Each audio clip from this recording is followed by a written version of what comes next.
Okay, so today we will be learning how to build a paver patio with paver-based panels rather than traditional paver-based gravel. I chose to do everything myself rather than hiring a company or renting any large equipment besides a tamp and a saw. So everything it can be done by someone with limited skills because I am definitely not a construction worker and I don't have a lot of background in doing things like this. I just watched a lot of videos and learned the best I could and did the best I could. Let's go over our steps. So first, you're going to want to pick and mark the location. You can do the same time as step two, which is checking your local regulations. Some counties and cities will have regulations stating that you can't have a patio in a certain area or different regulations. It's the government, so you want to check into that. And then once everything's ready to go, you're going to want to dig out the topsoil and tamp the area. You can do this with a hand tamp, or you can rent a compactor, which is what I did, a self-propelled compactor. Once you dig out the topsoil, tamp the area, make sure it's all flat, make sure you have your pitch, which is going to be 1 inch for every 10 feet, or 1 inch for every 8 feet. You're going to want to lay out and stake your landscape fabric. This is going to keep weeds from growing up through your patio and other things that you don't want coming up. After you get that laid out and staked, you're going to want to lay out 1 inch of paver sand. This is a special sand. You cannot use play sand or any of the finer sands. This has to be paver sand, which is a certain a thickness to it, so that way it will stay binded together and it won't move around as much as play sand. After you lay out the paver sand, you're going to set the retainer to ensure that the papers stay in place and they don't move around with erosion and everything going on. Next, you want to lay out the paver panels on top of the sand.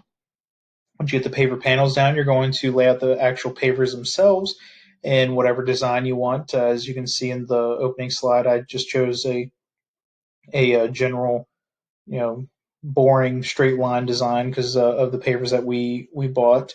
And then once you get the pavers laid out, you're going to brush in your polymeric sand and then spray it down with some water. It'll set, and there you go. You have your paver patio ready to go. So, steps 1 through 4, we're going to go over this in a little bit more detail. So, in this top picture here, that is right after I finished digging out roughly 3 to 4 inches of topsoil. Because I was not going with the traditional paver base, I was using the paver base panels. I did not have to dig 8 inches deep, so I had enough room to lay out the paver base. I only had to go down about 3 to 4 inches. Um, as you can see in here, I have a pipe sticking up right here in the middle, and then along the house, I have that area. So I had to do a little bit of cutting on the pavers. But this took me roughly 15 hours to complete. It was a lot of hard work. I had to use a tiller to loosen up the soil, and then I had a cart that I just dug out all the loose dirt into the cart, took it out all along the side of the house right outside my fence, dumped it, and then came back and did it again. It's so 15 hours. Took me roughly 4 days, just coming out as long as I could. Luckily for me, it was cloudy. It wasn't super sunny out, so I had a little bit of cover there, which made it a lot easier to get this done. So once you get that finished, you're going to want to come down here to the second picture, and I laid out this landscape fabric. I went with a more expensive landscape fabric because I do have a problem with weeds. My house is new construction that we just bought a couple months ago, so weeds have been coming up everywhere. And as you can see, I'm having some trouble growing some grass right there as well.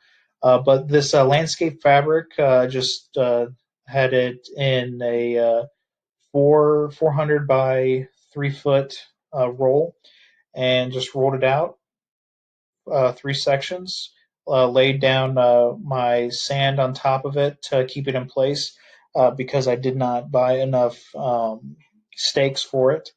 But yeah, steps 1 through 4, they're pretty easy. Well, it's not easy. I mean, you have to dig out all the dirt. But once that is the hardest part. Once you get that done, it's all smooth sailing from there. All right, so steps 5 through 7. Once you get your landscape fabric down, you're going to want to uh, put your sand down. And in order to ensure that I was getting 1 inch of sand, I bought these 3/4 inch PVC pipes and I laid them down and just use that to measure the sand. And then I use this board to go along the two pipes. So that way everything was even across the entire 280 square feet of this patio. And this did not take very long at all. It's maybe an hour, and that's just because my wife and I we're trying to make sure it's perfect, and we took a little bit more time on things. And I also needed to go buy more sand because I was 5 bags short, and that was this last section here. I just need to get 5 more bags to fill this in. So when I went to go get the sand, my wife went ahead and came down here and put in these paver-based panels. Now these panels are great. They are a little bit more expensive than your traditional paver base, but it's going to save you a lot of time in digging because you do not have to dig as deep. If I got regular paver base, it would have saved me some money up front, but I would have had to dig twice as much, and that would have been extremely difficult because it was already as difficult as it was. So these paper-based panels, I think, were a great investment. And from what I've read on not the company's website, but contractor websites, they are saying that this is probably going to be the general way that patios are put in the coming years once everything is figured out with the best way to do it. So you have the sand, you have the paver base panels, and along here at the bottom, you're going to have, you can kind of see it right here. That's the retainer. So I put the retainer in so that way when the pavers go in, they go right up against that. It helps me get everything straight and also keeps it from moving around with erosion and everything that'll be going on. So there's steps 5 through 7 for you. And our final step, steps 8 and 9. So in this top left picture, you can see we have the pavers in. This is I think this is roughly 7 or 8 o'clock in the evening. We had been working for 12 hours, and that's from putting in the fabric all the way up through laying down all the pavers. It was very sunny that day, so we were kind of working slow because it was really hot. But we got all the pavers in, got them as straight as we could, and then we added the polymeric sand. Now, what the polymeric sand does, you lay it down, and then you use I have this push broom that I use, and I brush it into all these crevices to ensure that everything was filled in. And then I went over it again with the compressor, and I used an extra paver-based panel because the compressor or the compactor that I had did not wasn't supposed to go on top of the pavers, so I had to have that barrier. But it just made sure that everything compacted down correctly, and it let the polymeric sand settle into the cracks. That way, I could add more in to just have that extra stability. And then here's the final product. This is morning after I finished with the sand. So we worked from about 8 in the morning to I finished with the sand at 10 in the evening. And then we had a storm that night. So this is the next morning.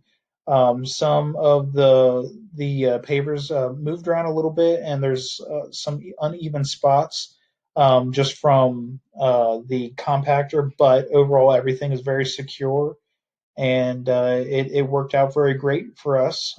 We have this little ditch here that I'm going to have to fill in with that I filled in with dirt, um, and we're also going to plant grass around here.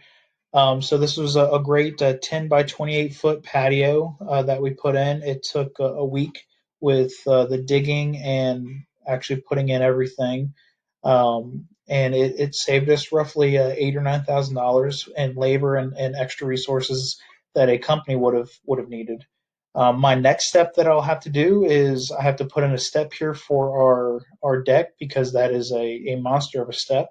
And then I'm also going to have to put in a small step here for going into our garage. But that is how you do a paver patio. this was relatively easy for someone who has limited skills. And if you have any questions, just comment below.